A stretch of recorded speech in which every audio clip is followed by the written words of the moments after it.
Tonight on NewsWatch, securing the vote. Did the president deliver with his big speech, or will he have to do more on the campaign trail?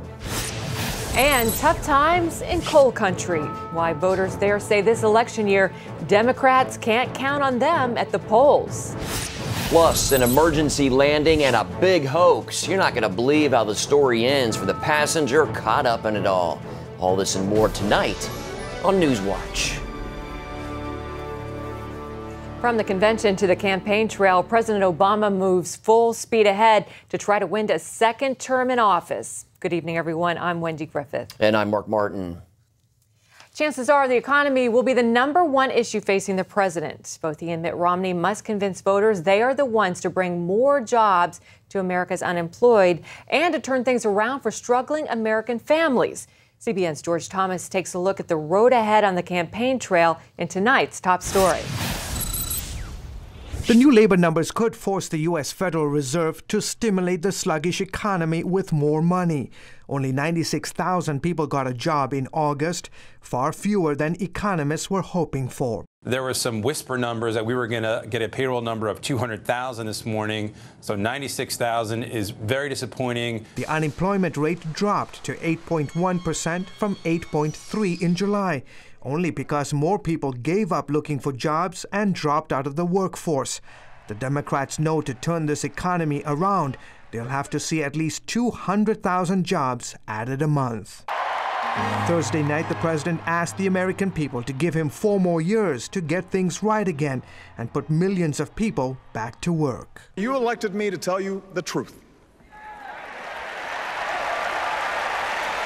And the truth is, it will take more than a few years for us to solve challenges that have built up over decades. It's a tough sell, though. Just 31% of Americans say the country is on the right track. And the Republicans are going to say, and it's true, this is the 43rd consecutive month we've had an unemployment rate above 8%. And that is going to be very, very challenging for any incumbent to overcome. Echoing those sentiments, Mitt Romney, who is campaigning in the crucial state of Iowa, said the new job numbers are another reminder of the president's failed economic policies.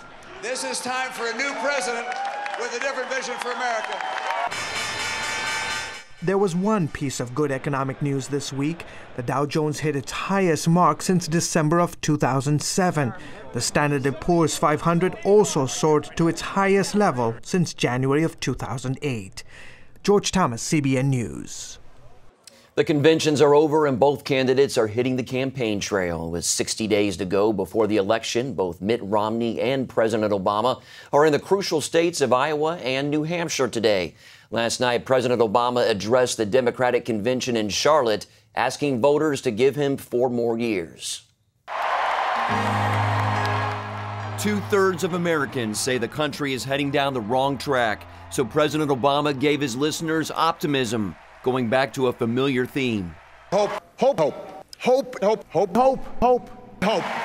And the president made no promises of a quick recovery in the economy. The truth is, it will take more than a few years for us to solve challenges that have built up over decades.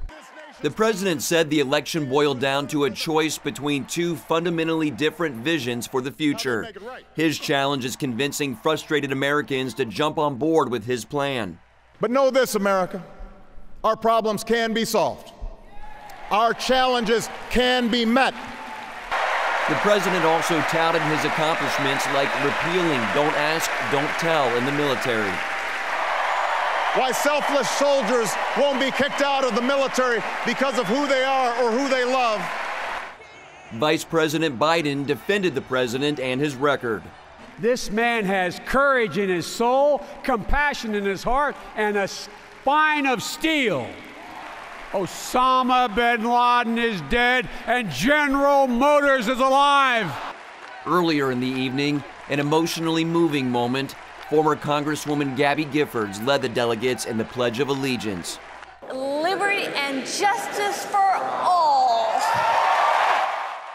At the end of the night, the president hit home his same message of 2008.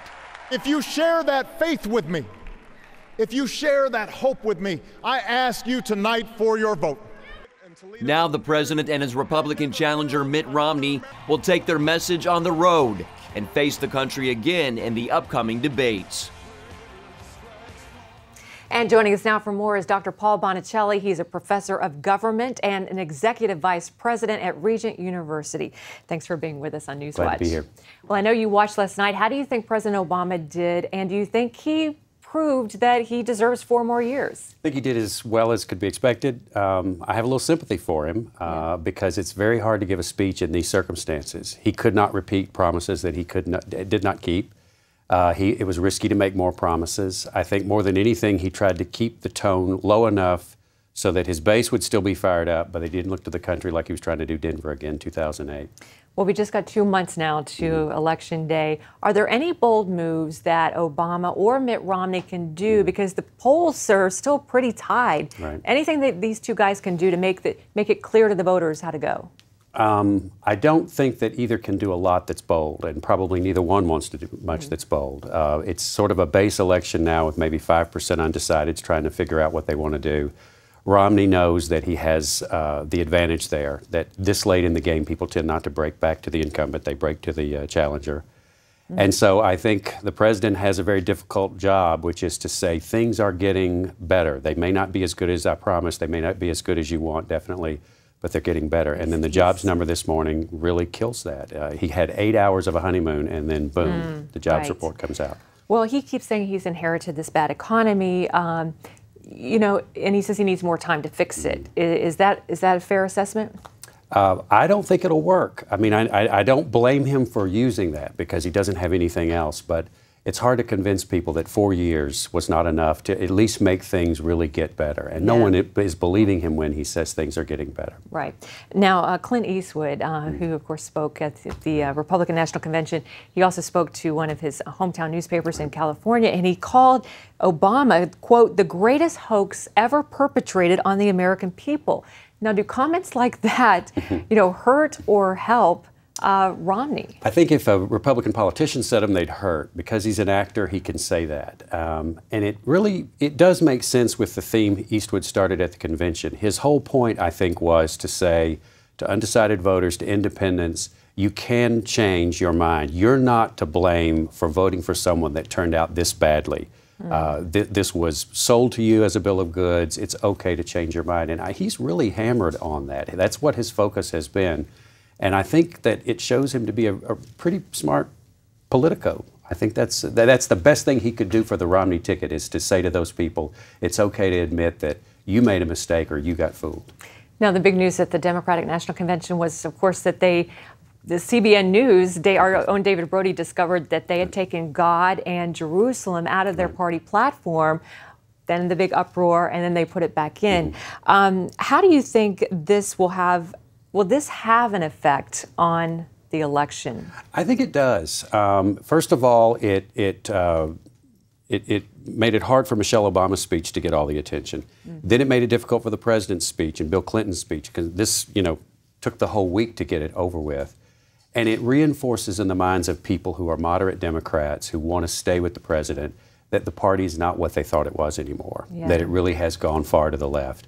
And then there's the competence problem. Governor Sununu, the former Republican governor of New Hampshire, made a devastating remark yesterday and said, if you want to see the level of competence of this administration and this president, look at that event at that convention. It was totally an unforced error. It could have been avoided so easily, and they created a chaos. Dr. Bonicelli, we appreciate your insights. Thanks so much for being with us. Pleasure to be here. Mark? No more political conventions for another 4 years. That's a relief for party officials because they are big productions that carry big price tags. As John Jessup reports, the need to protect these gatherings can make the world's greatest democracy look more like a police state. When the leader of the free world comes to town, one thing's for sure. It feels a lot less free to move about. Whole city blocks are blocked off. You can hardly drive around town. If anything, I feel like we're contained in a green zone. Charlotte's invaders include not only delegates, but thousands of security agents from around the country. The same proved true for Tampa and the RNC. The goal is to protect America's politicians and their supporters. No, I'm not concerned about my safety. There's plenty of security. Sometimes you need a large show of force. But sometimes the impression of a hospitable host city turns into something more like a police state. As you'd expect, security is certainly tight in and around all the DNC venues. And of course, to get to where you want to go, you'll need the proper credentials. But even having some of these doesn't guarantee you'll get to where you need to go. I feel very, very safe watching all these police officers and people with badges and the sheriff and everything else. Whether you see the miles and miles of barricades, security checkpoints, bomb-sniffing dogs and law enforcement as a help or a hassle, one thing they also do is help run up a tab. Those are things you like not to think about. The host cities pick up a lot of the costs, but Congress chips in some taxpayer money as well. Washington doled out $50 million to each convention for security, meaning you help foot the bill. It's one of the few political events where it's a given that the most free and prosperous country in the world looks far from it. John Jessup, CBN News, Charlotte. Washington National Cathedral will handle the anniversary of September 11th a little differently this year. The famous church plans to mark the anniversary of the terror attacks with prayer during regularly scheduled services. In past years, the cathedral has hosted larger events, which included presidents and other leaders. The interim dean hopes the decision will help the country heal and move past the tragedy. Well, new criticism from the Pentagon for a book written by a former Navy SEAL about Osama bin Laden's death. It's also considering legal action against the author, who writes under the pseudonym Mark Owen.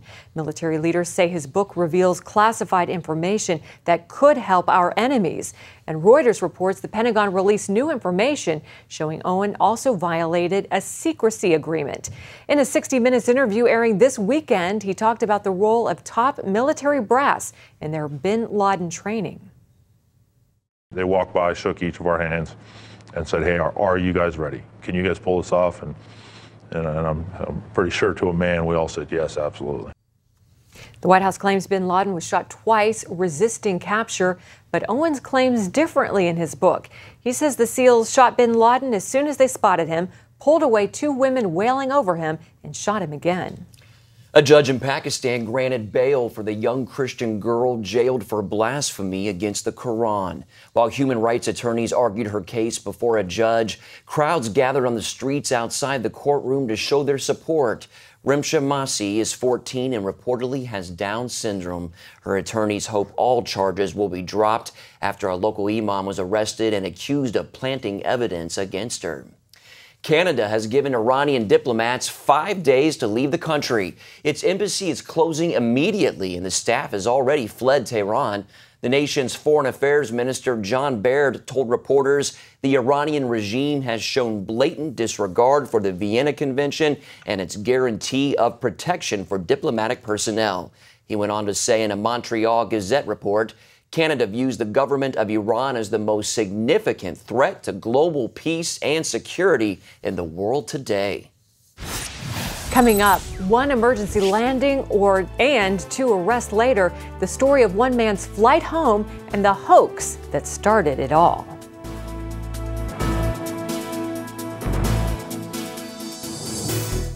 I'm so glad we could be here for Larry. I was surprised to hear there was no life insurance. Funerals are so expensive. I hope Larry can afford it. I know. That's why I'm glad I got a policy through the Colonial Penn program. Do you think they have coverage for me? Something that'll fit into my budget? Yes. You can get permanent coverage for less than 35 cents a day. You won't have to take a physical or answer any health questions. Plus, your cost will never go up and your coverage will never go down. If you're between 50 and 85, you can get guaranteed acceptance life insurance for less than 35 cents a day. There are no health questions or medical exam. You cannot be turned down because of your health. So call about the Colonial Penn program and ask one of their representatives about a plan that meets your needs. I'm definitely going to call about the Colonial Penn program. Call 1-800-219-1201 for free information and a free gift. Call now. If you're one of the millions of Americans without dental insurance, ask yourself these three important questions. 1. Does your company not offer dental insurance? 2. Are you self-employed? 3. Are you retired? If you answered yes to any of these, it's important that you call Encore Dental today. Encore Dental is real insurance, and your acceptance is guaranteed. You'll receive up to 100% coverage for preventive care and up to 50% on basic and major procedures. Encore Dental can help keep your teeth healthy, which may prevent infections that lead to heart disease and stroke. And with the high cost of procedures, it makes sense to have great coverage. Choose your level of benefits. There are no claim forms to fill out and no waiting for reimbursement. So go ahead, review it for 30 days. Call 1-800-671-6150. Call now and save an additional 10%. Call now and save an additional 10%. Well, the latest storm system out in the tropics is rotating from hurricane to tropical storm status. Although Leslie has been downgraded, forecasters say it could become a hurricane again before moving across Bermuda. The National Weather Service warns it could also cause dangerous rip currents from the northern Leeward Islands, Puerto Rico, and the Virgin Islands, all the way up the U.S. East Coast to the Canadian Maritimes. It's stalled about 400 miles south-southeast of Bermuda and is not expected to pick up speed again until the weekend. Speaking of speed, Texas will soon have a stretch of highway with the fastest speed limit in the country, 85 miles an hour. I like that. The 41-mile toll road runs east of the crowded I-35 corridor between San Antonio and the state capital of Austin. The higher speed limit will help bring in more money for the government. Some groups argue it will also raise the risk of accidents and deaths. But the Texas Transportation Department says its studies show that 85 is a safe speed. The highest speed limit in the country had been 80, and that was in West Texas and also Utah. It wasn't quite the birthday he was wishing for. A man on his way home to Texas to celebrate his 29th birthday was taken off a plane in handcuffs. Not once, but twice. Andrea Garrett reports one of the incidents was a mistake brought on by a bad breakup. It all began at 7:30 Thursday morning. Police received a tip that a male passenger on board a flight from Philadelphia to Texas had liquid explosives. The suspect was identified as Christopher Schell. Authorities ordered his flight to turn around and come back to Philadelphia. There it was met by a swarm of FBI and tactical teams. I see the guy's rifle coming up right alongside my face, and about that time he did an abrupt 90-degree turn and pointed at the guy sitting next to me. Schell was escorted off the plane at gunpoint, but after an exhaustive search, authorities could find no evidence of a bomb. All indications are that this was a hoax, and a pretty nasty trick was played on a passenger. ABC News sources say Schell's ex-girlfriend and her new boyfriend made the whole thing up. Authorities continue to investigate the issue. They say they're taking the hoax seriously. Look at the resources that were expended and the delays to the passengers. Obviously, there would be severe charges. Schell was released and allowed to continue his trip to Texas. But then only hours after being falsely accused of carrying explosives, he was arrested again when he arrived in Dallas. Police found that the birthday boy was wanted on outstanding warrants. Andrea Garrett, CBN News. Up next, America's energy debate and the battle for the presidency gets personal down in coal country, where voter loyalty can't compete with bringing home a paycheck. John Mapes is 42, mortgage, married, 2 great kids. He wants to protect his family with a $500,000 term life insurance policy. What do you think it'll cost him? $100 a month? 60? 40? Actually, none of the above. John can get a $500,000 policy from a highly rated insurer for under $25 a month. His secret? SelectQuote. SelectQuote is impartial. They'll search the pick of insurers like these to give you a choice of your best prices. SelectQuote has great savings on term life for women, too. John's wife, Carrie, can get a $500,000 policy for under $16 a month. SelectQuote has helped make term life insurance affordable for hundreds of thousands of people since 1985. How about you? Just call this number or visit SelectQuote.com. If you have diabetes and you're on Medicare, call now for a new pain-free meter.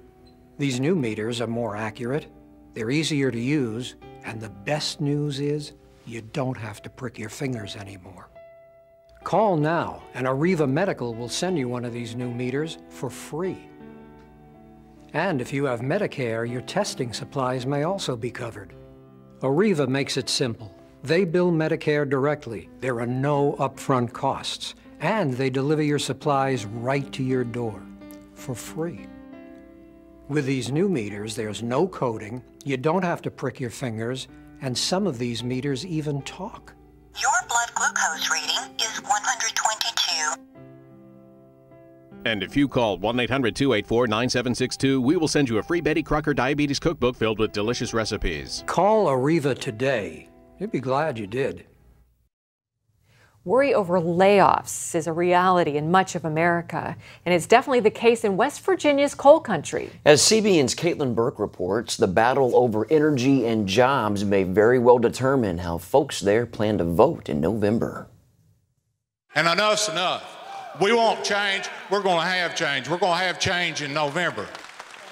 It's the rallying cry spreading throughout coal country. I am a registered Democrat, but I am for coal, and by that being said, I'm against Barack Obama. In 2008, President Obama won the vote of coal-producing states. This November, voters in coal country say all party ties are being set aside. You're looking out over Mingo County, West Virginia, what many people called the heart of the Obama opposition movement.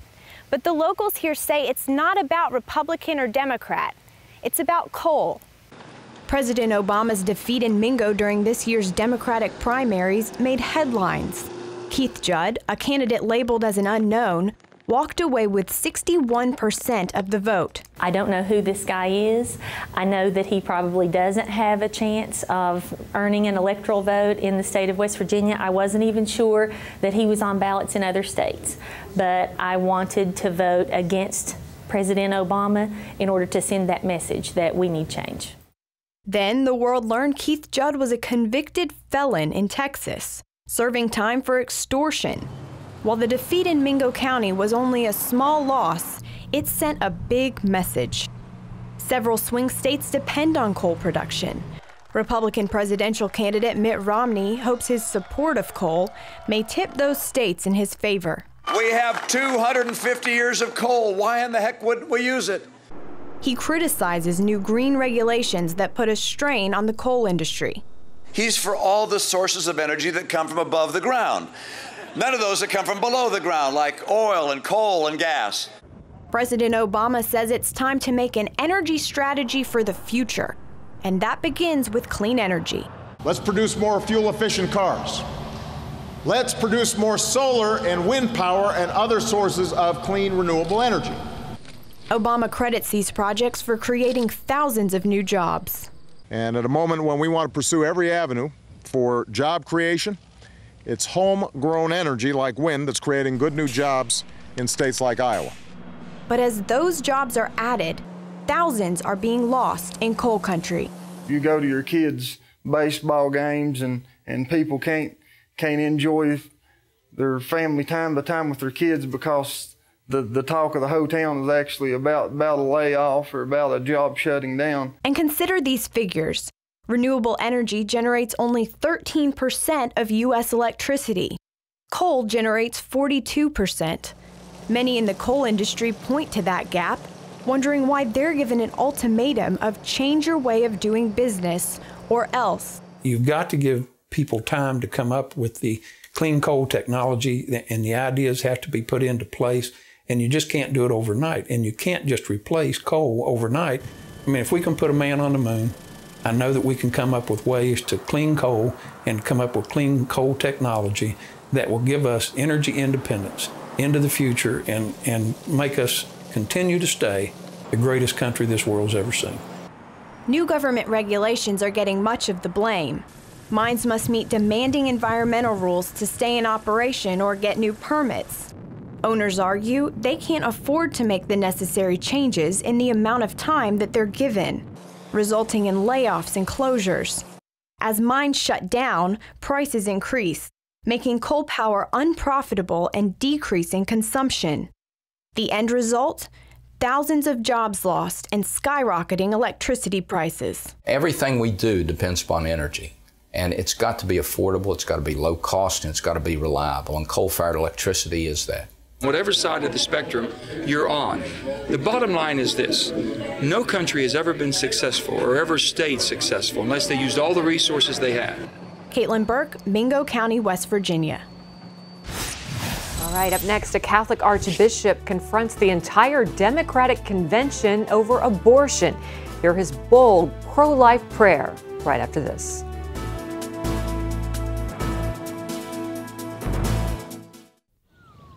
John Mapes is 42, mortgage, married, 2 great kids. He wants to protect his family with a $500,000 term life insurance policy. What do you think it'll cost him? $100 a month? 60? 40? Actually, none of the above. John can get a $500,000 policy from a highly rated insurer for under $25 a month. His secret? SelectQuote. SelectQuote is impartial. They'll search the pick of insurers like these to give you a choice of your best prices. SelectQuote has great savings on term life for women, too.